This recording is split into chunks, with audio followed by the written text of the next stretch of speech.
I don't hear anything. And then at some point he comes on the radio and confirms jackpot, HVT number 1 captured. Ladies and gentlemen, we got him.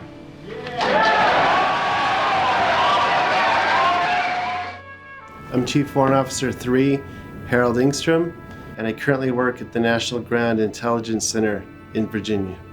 Hal Engstrom's career began as a civilian middle school English teacher in Phoenix, Arizona.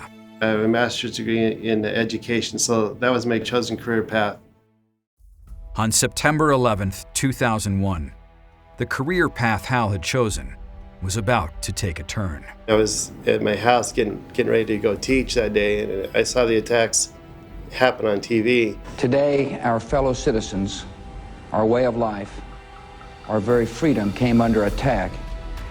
And I just felt like there was something else, like something more I could be doing or I should do, perhaps.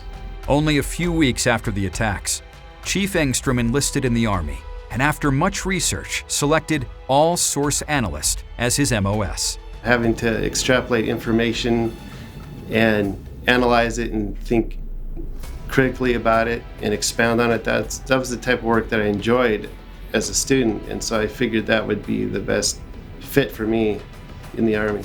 After basic training, Engstrom was sent to Fort Huachuca for his MOS training in 2002, then had a brief stint at Fort Hood before being deployed to Kuwait. From that point in my life as a 34-year-old school teacher, it was very surreal to be, in the Army, in Kuwait, and about to enter a hot combat zone. In the midst of the U.S. having invaded Iraq, and with the Iraqi leader on the lam, Chief Engstrom's team was sent to Baghdad in 2003 to discover that their main mission was to find high-value target number 1, Saddam Hussein. Now it's real. Now enemy is out there looking for you and you're looking for them. As an all-source analyst, the process began by analyzing all the intel that was flooding in and trying to connect nearly 9,000 names and faces.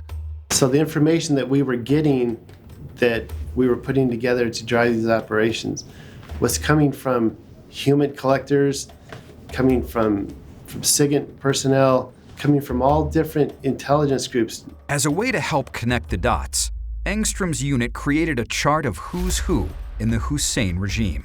We built this link diagram where you could put faces on it and information, and you had Saddam Hussein in the middle, and then 5 or 6 guys around him who we thought was his inner circle that was protecting him. In early December of 2003, a member of Saddam's inner circle was captured near Baghdad.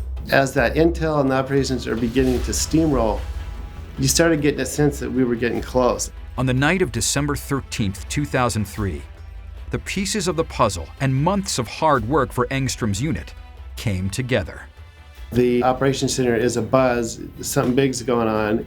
I sat down at my workstation, put on the headphones so I could listen to the commanders talking to each other. And then at some point he comes on the radio and confirms jackpot, HVT number 1 captured.